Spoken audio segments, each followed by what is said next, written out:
Well, this is an exciting podcast for me because I get to have the amazing Chelsea Pottenger, CEO of EQ Mind and soon to be published author, um, on the show. Welcome to Ageless by Rescu, Chelsea. Thank you so much for having me. I'm absolutely thrilled to be here with you today. It's such an honor.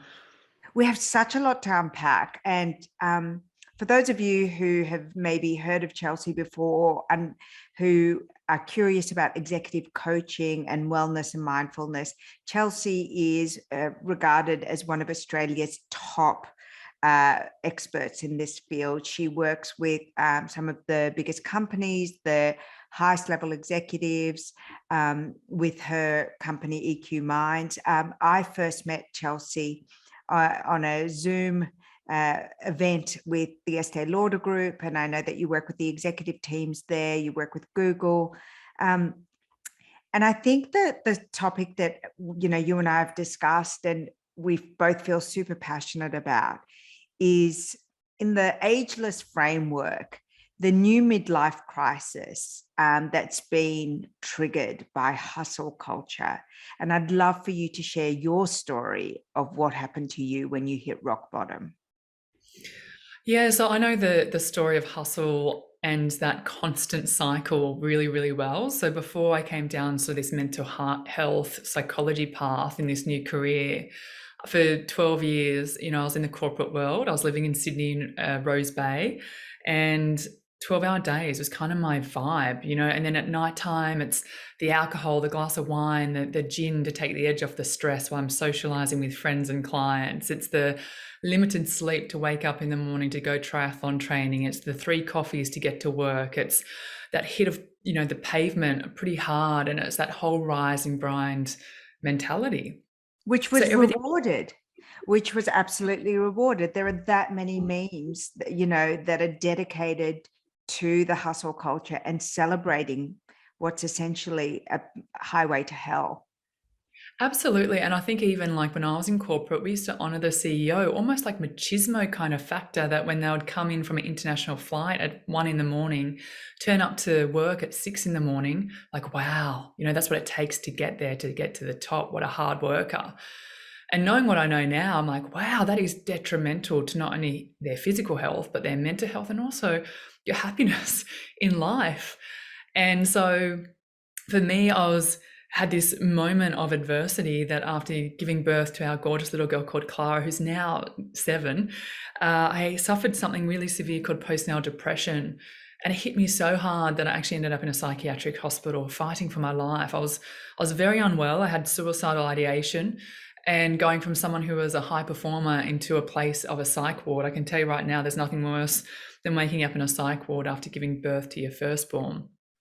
And it was a really interesting experience for me and a really enlightening one, to be honest, because now I look back at that moment with a sense of gratefulness, because in that unit, I met the most amazing psychiatrist. She was such a weapon of a human being. I still write her cards every year to give her enormous love and gratitude. But she, after the end of the 5 weeks, I stayed there for 5 weeks. Clara was only, 9 weeks old in that unit. And at the end of the 5 weeks, I got on medication. I started learning tools. I got healthier and stronger. And she said to me, Chels, why don't you think about studying psychology? Leave the corporate world. I think you'd be a really beautiful one. You've seen through the lens of a very unwell patient. And 2, you've got this very weird fascination with the brain. And 3, you're a really kind, compassionate person. I think you'd be really good. And I thought, okay, I'll do it. What a pivot. What a pivot. And so we moved from Sydney to a gorgeous little surf town called Gerringong, which is 2 hours south of Sydney and closer to my husband's family. And I went back to university. I'm still there studying at university psychology. I became a mindfulness and meditation coach.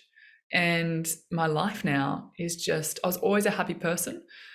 But wow, like the level of joy and calm I feel now is, kind of next level. I don't have the bubbling anxiety or the constant pressure on myself, learning tools to really let go of that perfectionism and that there's another way. You don't have to hustle your way to the top anymore. Part of the hustle culture is also very much entwined with the health culture. And certainly, the past couple of years, we've seen conversations around health and, quasi experts in this space pop up and offer all sorts of advice and support. But I think it's really interesting the work that you do. And one of the reasons I really wanted to have you on the show is that you're very much focused on the science of rejuvenation, longevity, revitalization, and you look at it from multimodal perspective.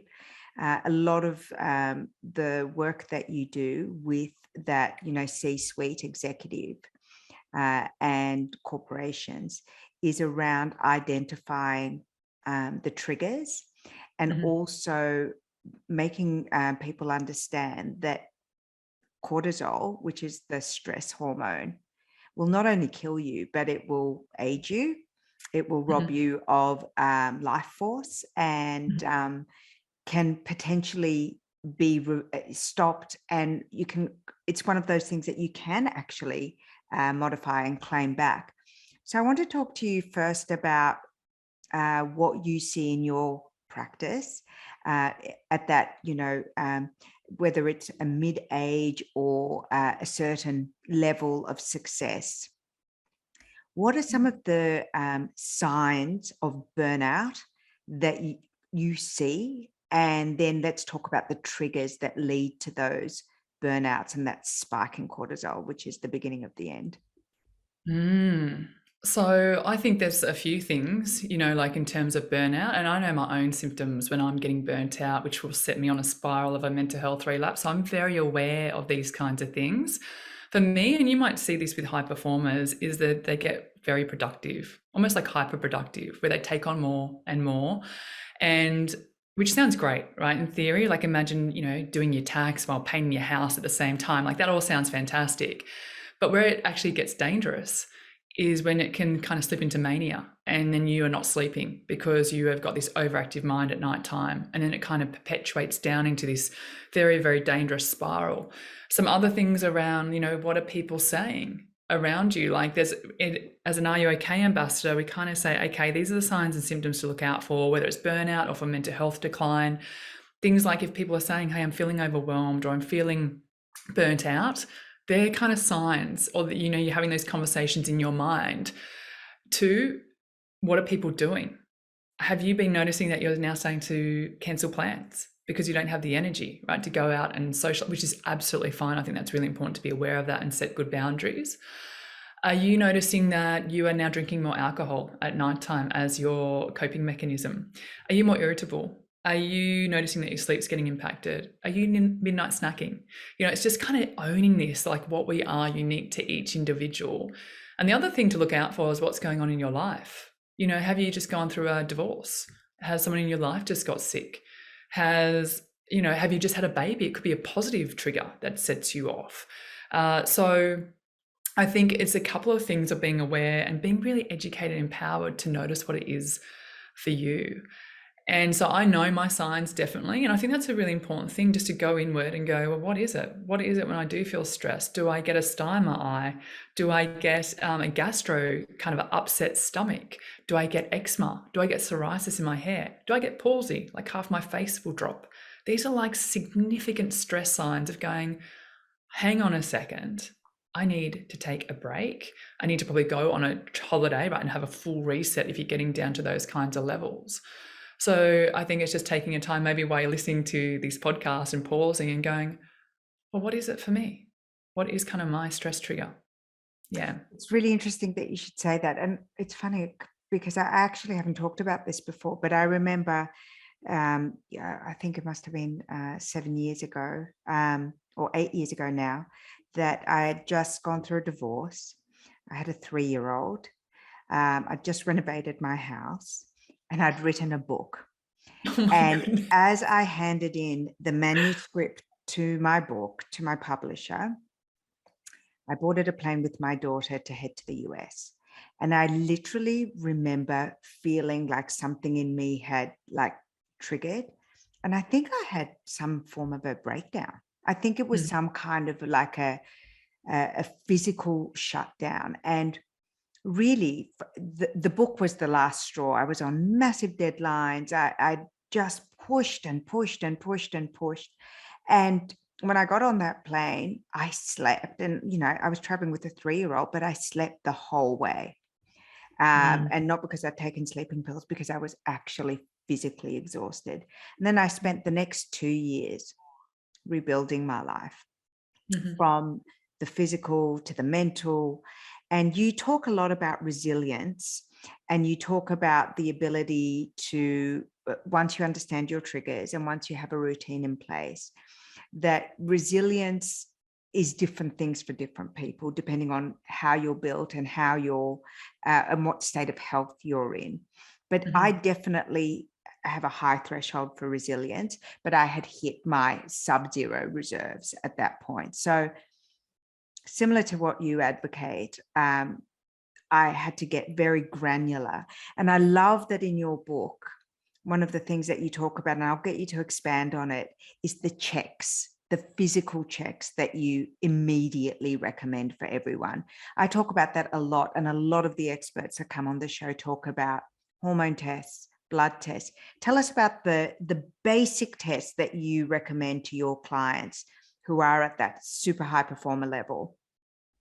Yeah, so I would definitely go and see your doctor or integrative doctor. So I don't know if your audience know about integrative GPs. I think they're amazing. They're GPs like doctors who go and do extra years study in blood work and gut health. And I really like them because they get to the root of the problem. So if you're here in Australia, the regulatory board here is ACNEM, so acnem.org.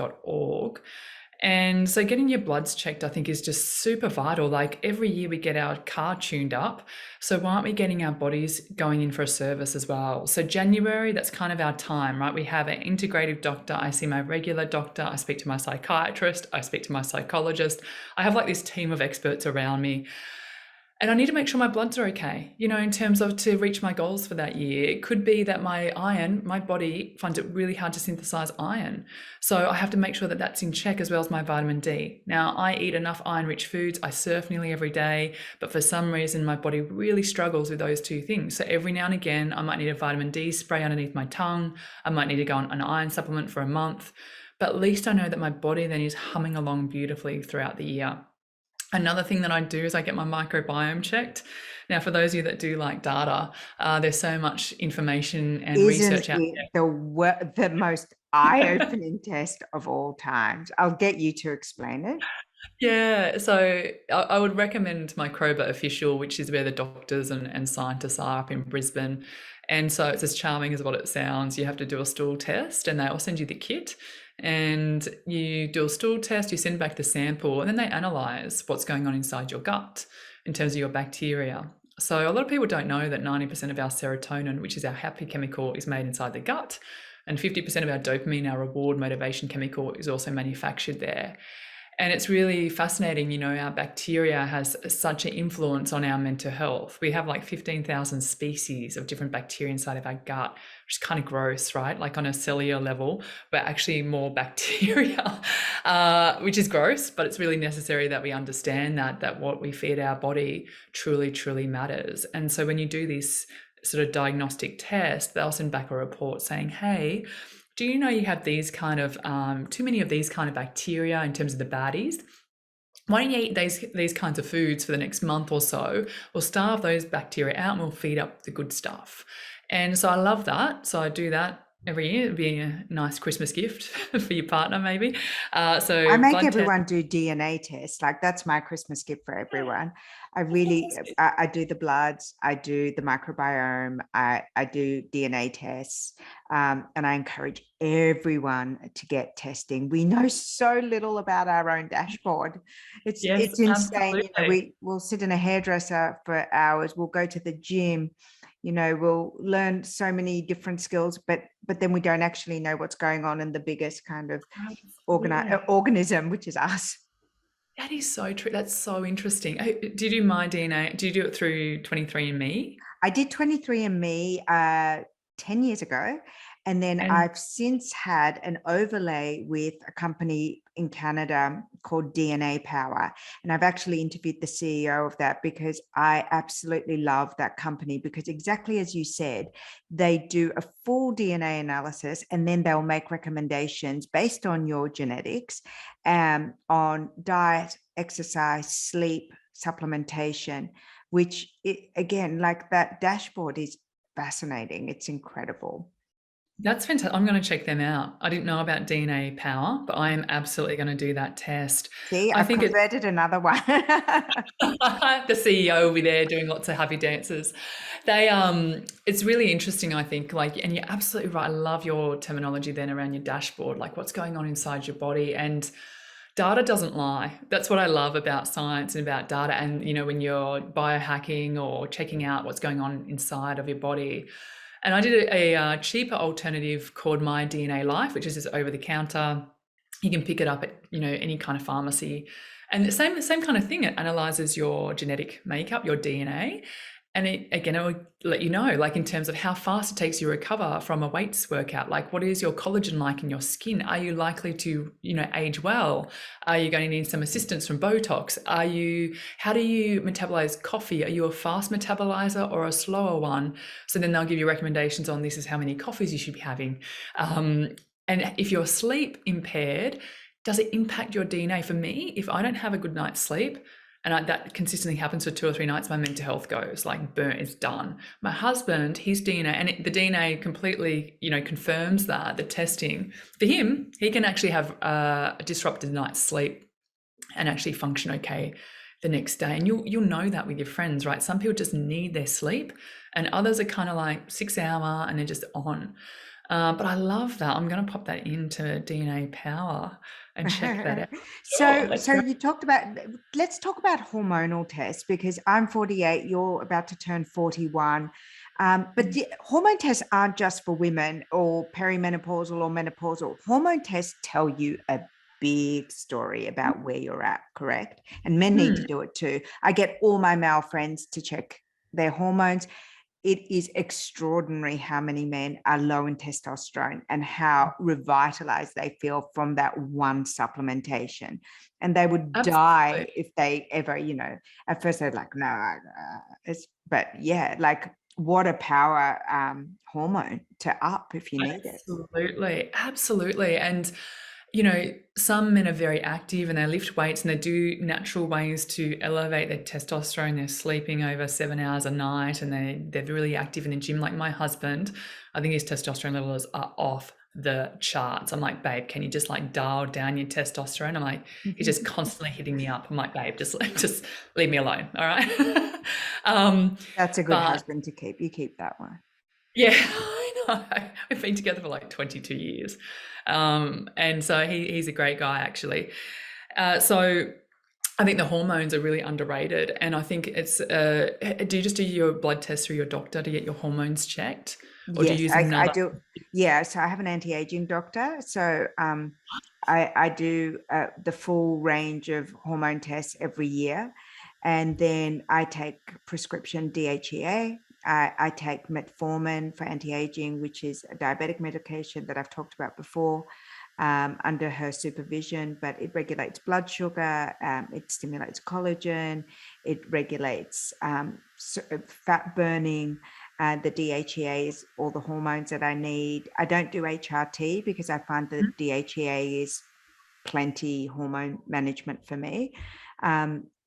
But yeah, it completely changed my performance. And if we're talking simply about energy, performance, mental youth, uh, physical drive, sexual drive, all the hallmarkers of youth, it was the hormone test that really changed the way that I live and the way that I turn up in the world for my daughter, for my friends, for my lover, all of those things. It was just it was a light switch moment again.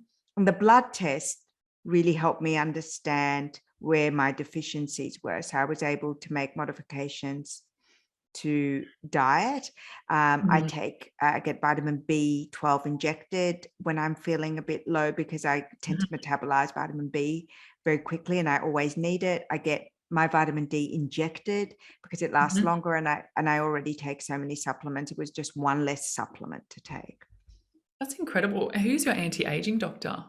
Are I work with you Dr. Alia Nasser, and in fact, I interviewed her in this issue of Ageless magazine. She is a phenomenal doctor, and she really changed my life. And again, I sent everyone to her. She's at the Verb Clinic in Woollahra in Sydney.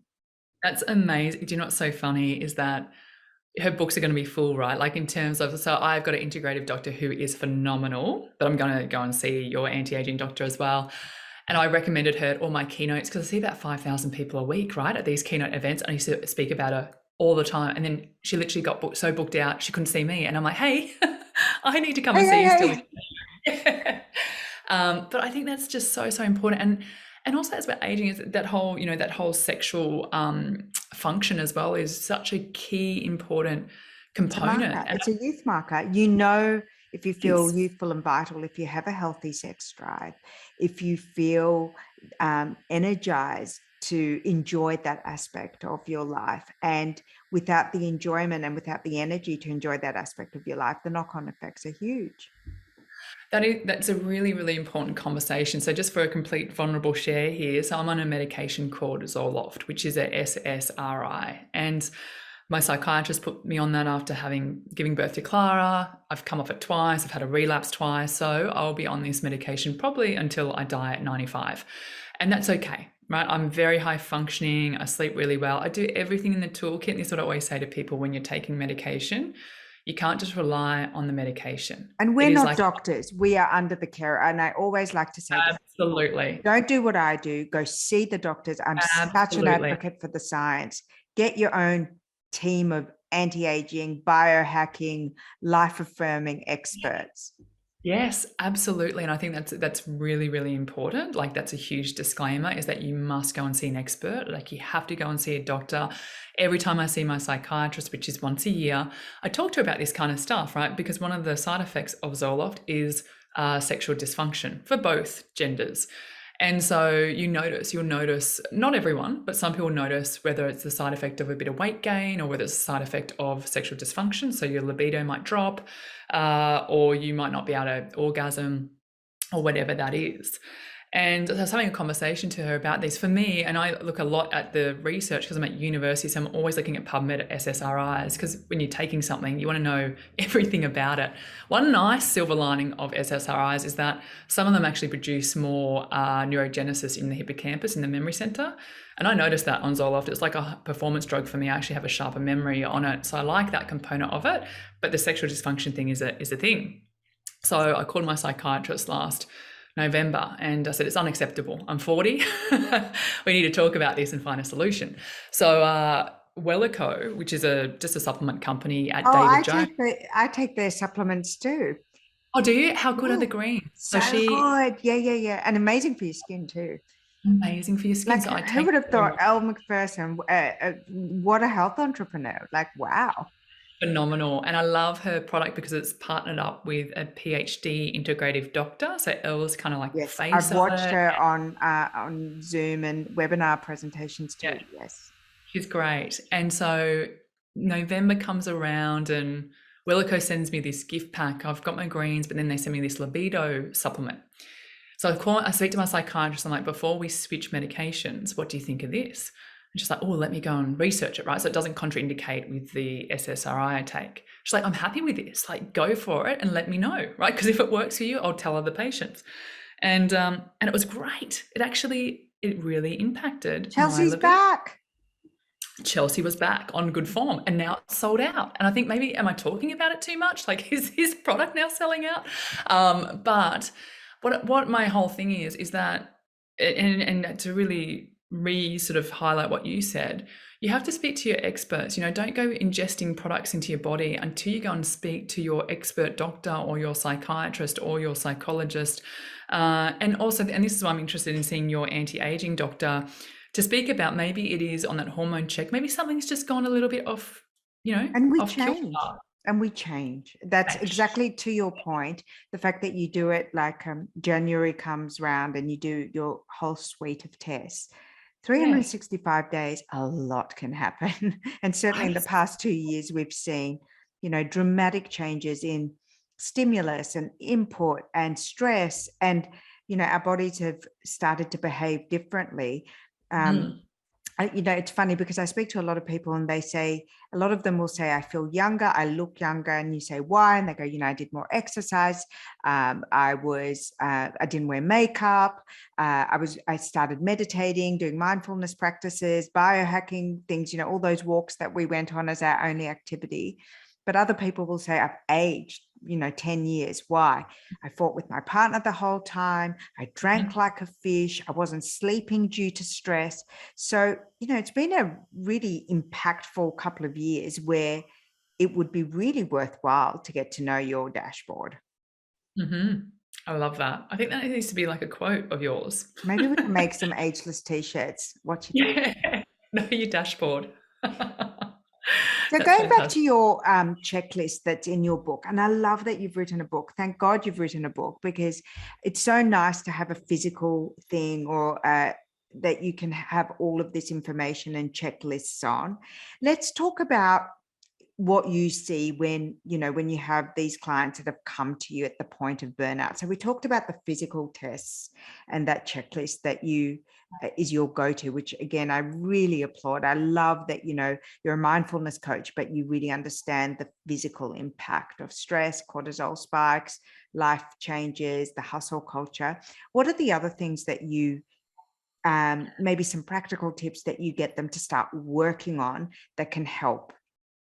Yeah, so I think a few things, like if they are feeling burnout, like I would actually get them to take on some things to help reduce their stress. So whether that's through meditation, which has just been so clinically studied now, whether that's to do some breathing activities, whether that's to do a practice of gratitude journal. And again, our whole thing is to actually make sure that we give them a buffet of tools so they're not, so they can lean up against something that they really enjoy, right? There's no point, doing everything, and not everyone's going to warm to absolutely every single tool. So I always talk about it as like this buffet of like this toolkit that they can do.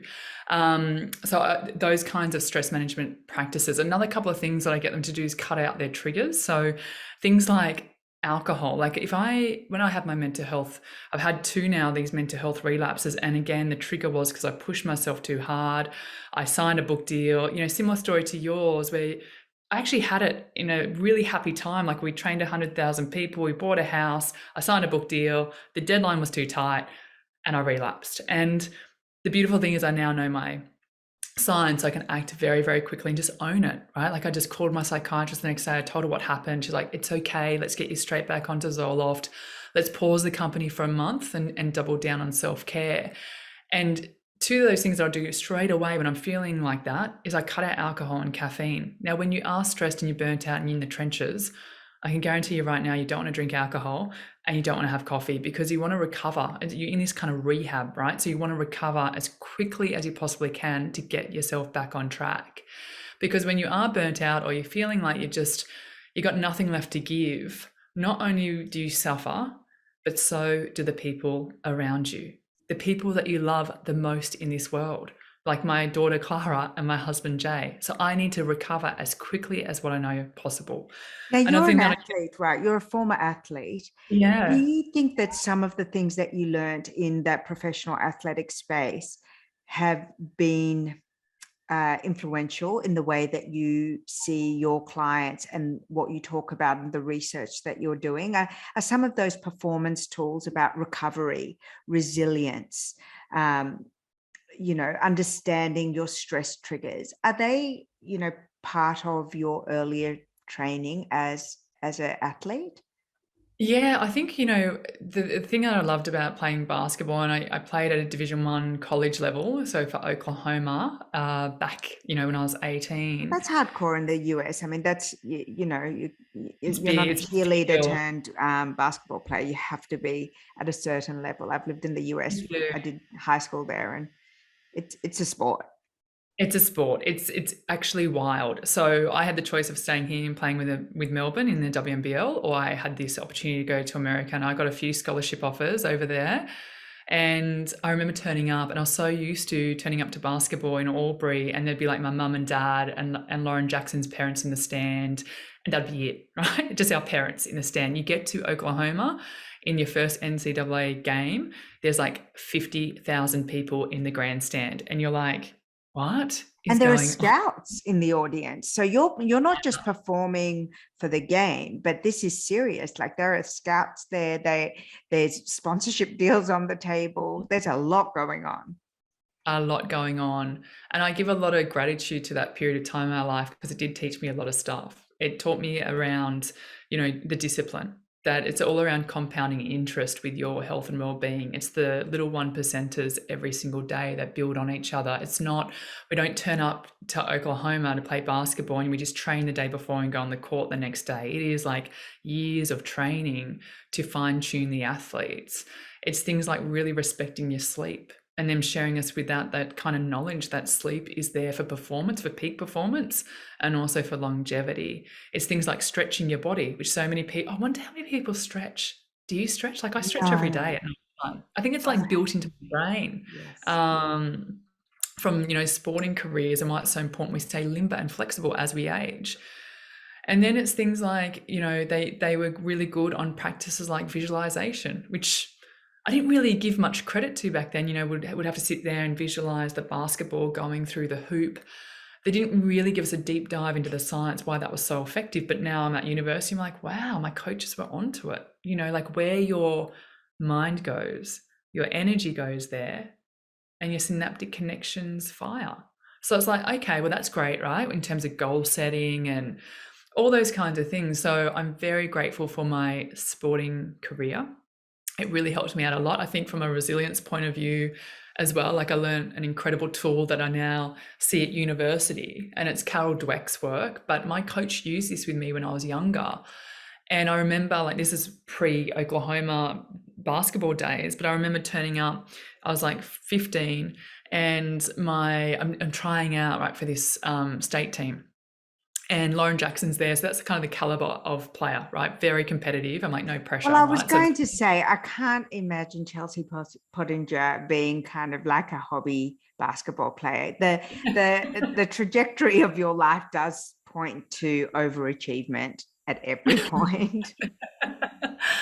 so we're there, right? And at the end of the weekend, they call your name out, a bit like a sports carnival, right? Where you sit down, they call your name out, who's on the team. And I'm sitting there and my heart's kind of beating through my chest because my destiny was about to be revealed. And the answer was no, right? Because that's life. And so I'm devastated and a little bit deflated. I call my coach and I was crying and I said, coach, I didn't make the team. And you know what he said to me? He said, Chels, you're just not good enough. And I thought, thanks, coach. That's that's a good pep talk. But then he said something that was so profound. He said, you're just not good enough yet. You see, yes is a good word, but yet is just so powerful, because what yet does at the end of that sentence is it takes the full stop off your potential. It tells us that success still lies ahead. And he said to me, you're just not good enough yet. However, if you come to the Albury basketball stadium with me at 5 a.m. every morning and train, and we make basketball your sole focus, we train your weight regime, we change your diet, 6 months from now, you might make, the national team where you compete at the Australian Junior Championships. And, you fast forward 6 months from there and I made the team. In short, I made the team. First draft, I was the second draft pick. First draft was obviously, and I was okay to be her number 2 girl. But the reason why I share that story, and the reason why now at university I see Carol Dweck's work, and the reason why that's such a beautiful resilience hack, is because he was absolutely right. I wasn't good enough. However, with a different approach, I could be. And that was such a driver for me. That made me work so hard to achieve that goal. And I think about, with postnatal depression, and when my psychiatrist, my wise counsel when I was in the hospital, really unwell, and I was saying to her, why has this happened to me? Like, I'm a nice person. I'm a kind person. Like, why do I have anxiety? She's like, Chelsea, it's not about being nice or not. It's a vulnerability that you have. But I want you to tell me about a time that was hard for you, that you didn't think you'd get through, that you had to face it with a lot of motivation and perseverance and grit. And do you know where my mind went? it went back to that basketball experience like 20 years Wow. prior. So that had just solidified in your mind, and your neural pathways knew how to get yourself there if you just kind of paused and That's remembered. it. The And she maze said, if was you already get through there. that, you know, you can get through this. And she was right, you know, and I think about, you know, in life, right, it's okay to hit the pavement. It's okay to have tough times. In fact, it's inevitable if we are living a balanced life. And it's within those challenges, that's where we grow. That's where the grit is. That's where we form up our resilience. So my coach was onto it, you know, when I was 16. And then I think about that all the time. I use that language with our daughter, Clara. Mummy, I can't skip. Mummy, I can't ride my bicycle. She used to say that to me when she was 2. And I'd say to her, "Yet, my sweetheart, get." However, if you watch me do it, we look at some videos on it, you practice hard, guess what's going to happen? You will. And now I know that she has a growth mindset because she'll come to me and say, "Mummy, I can't surf yet. However, if you pay for my surfing lessons, I'll become a champion." I'm like, "Yeah, a champion negotiator." But But we want that for them. It's wonderful. isn't that beautiful? Because now I know that Clara she will actually put in the hard work. And it's not about, you know, practice makes perfect. It's about practice makes progress in this life. It tells us that we need to work hard, you know, to get where we need to go. So, yeah, that's, you know, my basketball experience has taught me a lot about resilience.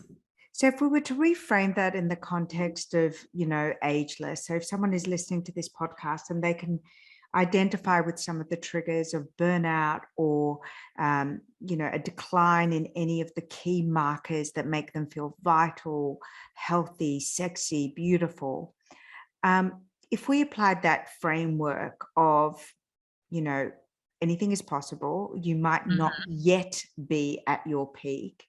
Mm-hmm. What would be some of and I love that in your book you talk about the fact that our mind is so malleable, you can rewire habits, you can absolutely repath the way that you do things that you thought were inevitable. What Mm-hmm. in that ageless framework, what do you suggest we do if we have not seen ourselves as a healthy, vital, vibrant, fit person who puts a priority on our mental wellness, on our physical wellness? Mm. That's a really, really good question. And I think, you know, in terms of that whole thing, sometimes we have these limiting beliefs. I'll never be able to sleep well. I'll never be able to, you know, age gracefully. I'll never be able to have the energy that I need. If you think about it in that framework, yet, right, is the enabler. And then you need to think about some little action, like, however, if and I love that because that kind of puts up action against the lesson. However, if I start honoring my sleep hygiene, maybe the first thing I do is I pick up the book by Dr. Matt Walker and I read that and I get some really great tips and tools from his book. It's a great Maybe, book. isn't he amazing? He's one of our friends. He's an absolute legend of a neuroscientist, psychiatrist, and he's just such a palatable, like the way he speaks, he's charming. We've got a massive brain crush on Matt Walker. But it could be that, right? Like you just go, you know, if I start honoring my sleep, if I take on a stress management tool, if I book in a massage weekly, right? Because that's a necessity. That's how I view that in my life. Like I get a massage every Sunday. My therapist comes over. She massages Jay, me, and Clara. And that's just locked in. Again, it's like that whole don't wait, you know, don't wait till tomorrow. Just start today about these little things that you can do. Maybe it's you get, you know, the green supplement, right? And you start that in the morning. Maybe it's you go get your very first step after listening to this podcast. You're like, that's it. I'm calling my doctor. I'm booking in to get my bloods checked. So it's just taking these first initial steps that And what compound does over it time. do to the brain when you do that, when you take that initial step? I'm really curious because you talk about this a lot in your book and also in your speaking. What message does it send to you when you start to take those first steps? Yeah, so the brain kind of loves routine and it loves patterns. And so it forms, you know, it starts to form these beautiful little habitual loops. So it's about 21 days in the short term memory and about 66 days on average for the long term memory. But that's okay, right? It's just these consistency versus intensity. And the beautiful thing is, like, the brain, I think people don't realize that the brain is neuroplastic. Like, it kind of needs to be shouted from the rooftop, like we all get this deck of cards from our genetics, but how we play them is totally up to you. And you can actually change that all the way until you die. And I think people think you just got this fixed brain. It's just not true. So things like play even unlocks your prefrontal cortex to make it less rigid, so you can actually embrace change and look at things in a different perspective. Meditation helps decrease the amygdala, your stress and anxiety center, so you can be less reactive and calmer. And so there's just so many great things that you can start doing. I think one of the greatest gifts that we have, because as we do age, the shell ages, but what doesn't age, is our spirit and soul. And also we can stay super sharp up here in the brain. Just like we take our bodies to the gym, we should be taking our brains to the gym as well, right? And giving it a good workout. Well, the Mindful High Performer is such a great title for your book, but I really hope that by listening to some of these practical steps that people understand that, exactly as you said, your genetics may be the cards that you were dealt, but how you play them, the epigenetics, and what you can do in your day-to-day life, in the choices that you make with your diet, with your exercise, with your sleep, with your mindfulness practices, with your exercise, can dramatically and relatively quickly transform your life. When I wrote my book, Rescue Me, at the beginning of the book, I had this thing called the Pyramid of Beauty.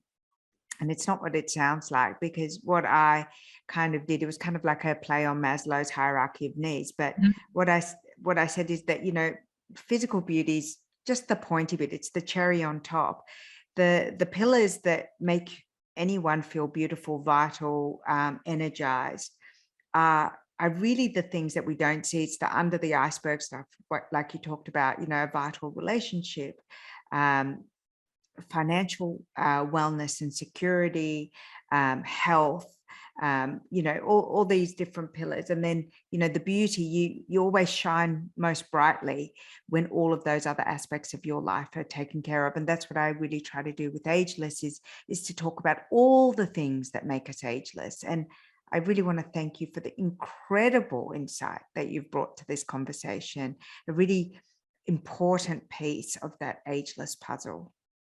Thank you so much. Thank you for having me, and also enabling another voice in terms of getting the message out there, right? That self-care is so important. It is not selfish. It is there for self-preservation. And we have to take care of ourselves every day. And I feel like the more volume that gets kind of turned up on this kind of awareness, imagine a globe, right, that looks like that, where we help each other, one step, kind of one breath or one tool at a time. That excites me. So thank you so much for having me. I've absolutely loved our chat. I feel like I'm just catching up with a girlfriend for I a know, coffee. for me too. And I've been wanting to meet you for such a long time and to have a one-on-one chat with you. So you've spoilt me today as well. Chelsea Pottenger, thank you so much. The Mindful High Performer is out. It's published by Murdoch Books, I think. Yes? Yeah. Congratulations. I'm super excited for you, and excited for anyone who is lucky enough to work with you or to learn from you. Thank you so much. Thanks for having me today. I hope you enjoyed this episode. And if you did, please share and rate this episode. I'd love that.